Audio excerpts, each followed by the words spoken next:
The first thing I saw when I came back home was not my soybean field, not the old fence my grandfather built, and not the quiet piece of land I had spent years taking care of. It was a battlefield. 8 acres of my farm had disappeared under piles of orange barriers, wooden bunkers, shipping containers, and people running around with paintball guns like they owned the place. And the crazy part? Nobody had called me. Nobody had asked me. Nobody had even bothered to tell me that my own land had become a commercial playground while I was 2 states away visiting family. My name is Daniel Harper, and I own 75 acres just outside a small town called Millstone Creek, Ohio. It is not some huge operation, just a family farm that has been in my family for decades. Most of my land is soybean fields, the kind of place where you know the sound of your own tractor better than the sound of traffic. My nearest neighbors are the people from Willow Ridge Estates, a picture-perfect HOA community with trimmed lawns, matching mailboxes, and rules about everything from fence colors to how tall your grass can grow. For years, we got along fine. There was a simple wire fence separating my property from theirs, and an old dirt road that had been there longer than most of the houses in that neighborhood. I never had problems with them, and honestly, I preferred it that way. Farmers like me usually want 2 things: good weather and people leaving us alone. But that changed last September when I took a 10-day trip to visit my daughter in Colorado. Before I left, everything was normal. My fields were planted, the seedlings were coming up, and I remember standing by the edge of the property thinking how peaceful everything looked. I had no idea that while I was gone, a group of people had decided my land was the perfect place for their next big idea. When I finally pulled my old pickup truck back onto my gravel driveway, I immediately knew something was wrong. At first, I thought maybe there had been some kind of construction project nearby. Then I saw the bright orange walls, then the giant inflatable obstacles, then the crowds. I parked the truck, stepped out, and just stood there for a few seconds, because my brain honestly refused to accept what my eyes were seeing. Right where my soybean rows were supposed to be growing, there was a full-scale paintball arena. Not a backyard game between neighbors, not some weekend hobby, a business. There were advertising signs, wooden structures, storage containers turned into what looked like VIP rooms, and people wearing protective gear walking across my property like they had paid for a ticket. I climbed over my own fence, walked closer, and the first thing that hit me was the smell. That sharp chemical smell from paintballs, mixed with dirt, sweat, and engine fuel. Then I heard it. Pop, pop, pop.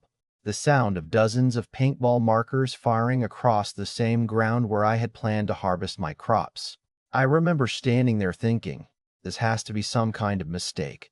Someone has to come out and explain this. And then she appeared. A woman in expensive sunglasses and a business jacket walked toward me like she had been expecting a complaint. Her name was Vanessa Cole, the president of the Willow Ridge Estates HOA. She looked at me, smiled, and handed me a glossy brochure. "Welcome to Creekside Tactical Adventures," she said. "We are excited to bring something new to the community." I looked at the brochure, then looked back at the arena behind her. "You built this here?" I asked. She tilted her head like I was the one being unreasonable. "Yes, the HOA approved the project.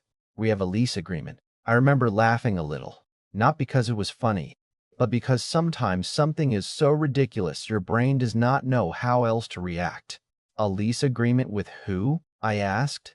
Vanessa smiled. "With the property owners." That was the moment my stomach dropped, because I knew one thing for certain. I was the property owner, and I had never signed anything. Not one paper, not one phone call, not one conversation. I looked at Vanessa and said, "I don't belong to your HOA, and I never gave anyone permission to use my land." Her smile faded just slightly, but she recovered quickly. "You might want to check your records, Daniel. Things are not always as simple as you think." That sentence stayed with me, because at that moment, I realized something most people learn late in life. Someone had made a decision, moved equipment onto my property, and built a business around the assumption that I would simply accept it. But I had spent my whole life learning something simple. When someone tries to take something from you, the first thing you do is find out exactly how they think they are allowed to take it. So, I went home that night, opened every old document my family had kept, and started digging. And what I found over the next few days was something much bigger than a paintball field. The next morning, I started with the one place I thought would give me a straight answer: the county zoning office. I walked in carrying a folder full of my property records, expecting someone to tell me there had been a paperwork mistake, maybe a wrong address, maybe someone typed the wrong parcel number. Maybe this was just one of those situations where two people misunderstood each other and it could be fixed with a conversation. I wanted to believe that, because the alternative meant someone had knowingly crossed a line that should never have been crossed. The woman behind the counter looked through the records for several minutes, and I could tell by the way her expression changed that something was not adding up. She looked at me and asked, "Mr. Harper, did you authorize any commercial development on your property?" I told her no. I had never approved anything, never signed anything, never even heard of the project until I drove home and found a paintball arena sitting where my crops should have been. She turned her monitor toward me and showed me the permit application. The applicant was listed as Willow Ridge Community Association, and they claimed they had permission from surrounding property owners through a series of access agreements and land use approvals. At first glance, it looked official. There were signatures, there were dates, there were documents attached. But the more the inspector looked, the stranger it became. Some of the names on those papers belonged to people who had never owned land in the area. One signature was supposedly from a man who had moved away nearly 20 years earlier. Another belonged to a property owner who had passed away before the agreement was even created. The inspector leaned back in his chair and said something I will never forget. "Daniel, I think somebody built an entire project on paperwork that doesn't exist." That was the moment my anger changed. Up until then, I thought this was just arrogance. I thought Vanessa and the HOA board had gotten too comfortable making decisions because nobody had challenged them before. But this was different. This was organized. Someone had created a story on paper and expected everyone else to accept it as truth. Over the next week, I started collecting everything I could find. I went through old property records. I contacted the county archives. I pulled satellite images. I even found old photos from my grandfather showing the original fence line from the 1940s. That fence was not some random piece of wire. It was a boundary marker that had been recognized for generations. My grandfather used to tell me, "A fence is not what makes land yours, but it sure tells people where respect should begin." I never thought I would need that advice until someone decided respect was optional. The more I uncovered, the more problems appeared. The paintball arena was not just sitting on my land without permission. It was also violating several zoning rules. Part of the property crossed into agricultural territory. Another section touched a protected conservation area. The rest was close enough to residential neighborhoods that noise regulations applied. Yet somehow, the HOA had pushed the project through without proper environmental reviews, without noise approval, and without the required safety buffer zones. They had built a commercial attraction surrounded by homes and farmland, then acted surprised that someone noticed. I remember walking around my property with my phone in my hand, recording everything. The paint splatter on my crops, the tire tracks across the soil, the players running through areas where my seedlings had been growing. Every video felt like another piece of the puzzle. I also found emails from Vanessa and the HOA board discussing the project. They were not embarrassed. They were celebrating. They talked about increasing property values, attracting visitors, and creating a community experience. They never once mentioned the farmer whose land they were using. I was not a person to them. I was just an obstacle, and that bothered me more than the damage itself, because losing crops can be fixed. Soil can recover. Fields can be replanted. But when people start believing that money and influence give them permission to ignore others, that is when things get dangerous.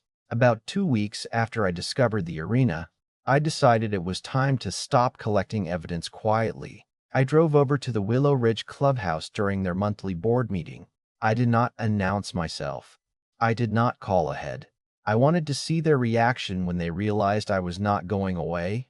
The room went quiet when I walked in. Vanessa was standing near the front, talking about future expansion plans when she saw me. For a second, I actually watched her confidence disappear. Then she put the smile back on. "Daniel," she said, "this is not the place for you to cause a scene." I looked around the room at the board members sitting behind her. "Interesting," I said, "because you didn't seem worried about causing a scene when you built a business on my property." A few people looked uncomfortable. Vanessa crossed her arms. "You are misunderstanding the situation." I reached into my folder and pulled out copies of the county records. "No, Vanessa. I understand it perfectly. The county attorney understands it too." The room got silent. I placed the documents on the table. "The permits are based on false information. The agreements you submitted are not valid, and the environmental board has questions about the protected land you built on." For the first time since I met her, Vanessa had nothing to say. Then I heard something outside. Tires on gravel. Multiple vehicles. Everyone turned toward the window. A line of government vehicles was pulling into the parking lot. Inspectors stepped out carrying clipboards and the official paperwork. Vanessa looked at me, and I could see the question in her eyes before she even asked it. "What did you do?" I just picked up my folder and said, "I stopped asking for permission to protect what was already mine."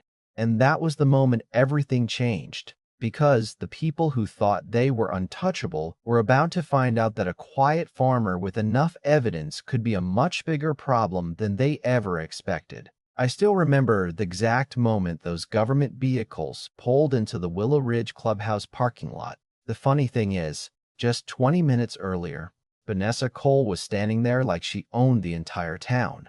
She had that calm little smile on her face, the kind of smile people wear when they believe they have already won. She thought I was just another angry landowner who would eventually get tired, give up, and walk away. She thought the paperwork they created, the meetings they held, and the confidence they carried were enough to make the truth disappear. But when those inspectors stepped through the doors, that confidence started cracking. Not all at once, just little pieces at a time. The smile disappeared. The crossed arms dropped. The room that had been filled with conversations about expansion plans and future profits suddenly became very quiet. The inspectors did not come in angry. They did not come in looking for a fight. They simply came in with folders, documents, and questions. And honestly, that made it even worse for Vanessa, because there was nothing dramatic to argue against. There was no villain standing there yelling. There were just facts. They reviewed the permits. They checked the property boundaries. They compared the documents submitted by the HOA against the official county records. And every few minutes, another problem surfaced. The access agreement they claimed existed was not valid. The signatures they relied on could not be verified. The environmental approvals were missing. The safety requirements for a commercial recreation facility had never been completed. The entire paintball arena was built on the hope that nobody would ever look too closely. But somebody finally did, and that somebody happened to be the one person they should have asked in the first place. The guy whose farm they built on. Watching the inspectors walk through that arena was one of the strangest experiences of my life. A week earlier, that place had been full of energy. People were laughing, running around, celebrating what they thought was a new attraction for the neighborhood. There were families taking pictures. There were employees wearing matching shirts. There were signs advertising weekend events and private parties. They had built an entire business around my land, and somehow they convinced themselves that because the project looked professional, it must be legitimate. But now the same place looked completely different. The paintball fields were empty. The bright orange barriers that once made the property look like some kind of amusement park suddenly looked like evidence. The bunkers and structures they were proud of were now just objects waiting to be removed. One of the inspectors walked up to me while they were documenting the damage. He looked across the field and said, "Mr. Harper, I imagine this is not how you expected to spend your year." I laughed a little because he was right. I never imagined I would spend months fighting over land my family had owned for generations. I never imagined I would have to prove that my own property was actually mine. But life has a strange way of putting you in situations you never see coming. And sometimes, the hardest battles are not against strangers. Sometimes they are against people who live right next door. Vanessa tried everything she could think of after that. She called the project a misunderstanding. She claimed the HOA board acted with good intentions. She said everyone was trying to create something positive for the community. And maybe some people believed her. Maybe some residents truly thought the paintball arena was a great idea. But good intentions do not erase bad decisions. A person can believe they are doing something helpful and still cause damage. A group can say they are building a community while ignoring the rights of someone standing outside that circle. That was the part that bothered me the most. It was never just about the soybean plants that were destroyed. It was never just about the money. It was about the attitude behind it, the belief that because they were a larger group, their decision mattered more than mine.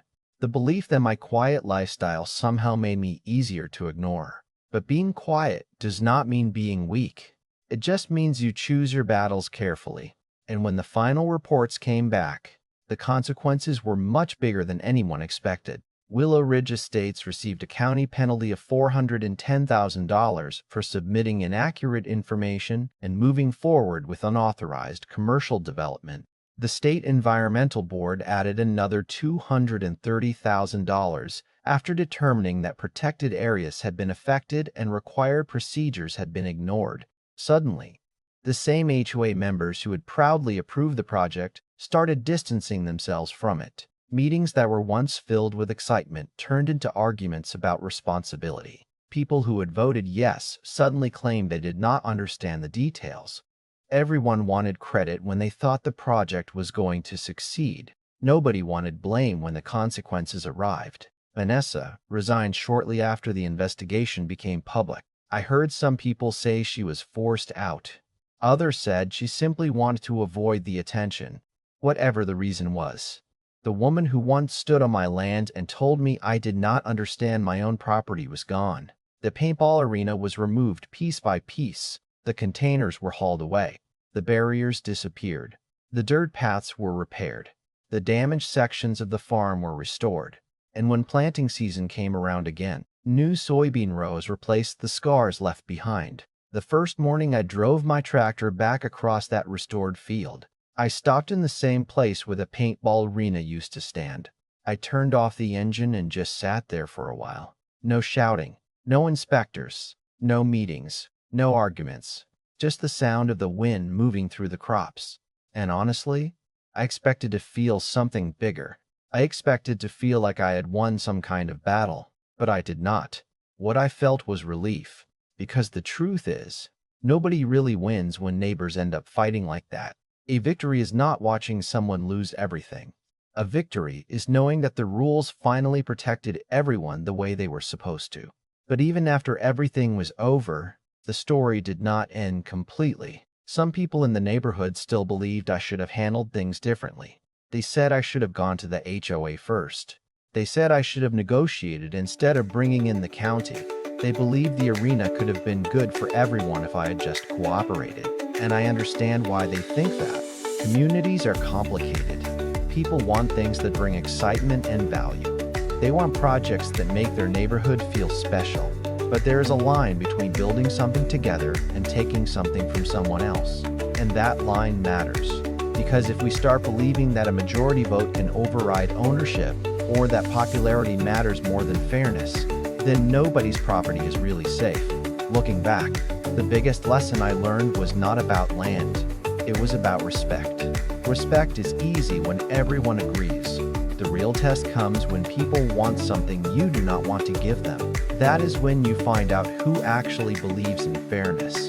So I want to ask you something. If you came home and found a business built on your property without your permission, would you try to work it out quietly with your neighbors first? Or would you immediately take legal action to protect what belongs to you? Do you think I went too far? Or do you think the HOA crossed a line the moment they decided my land was theirs to use? I want to hear your honest opinion in the comments because these stories are never just about fences, farms, or paperwork. They are about trust, power, and the moment your people decide they are no longer going to be ignored, If this story made you think differently about property rights and community rules, share it with someone who would enjoy this kind of real-life conflict. And let me know where you stand, because sometimes the quietest person in the room is the one who has been paying attention the whole time.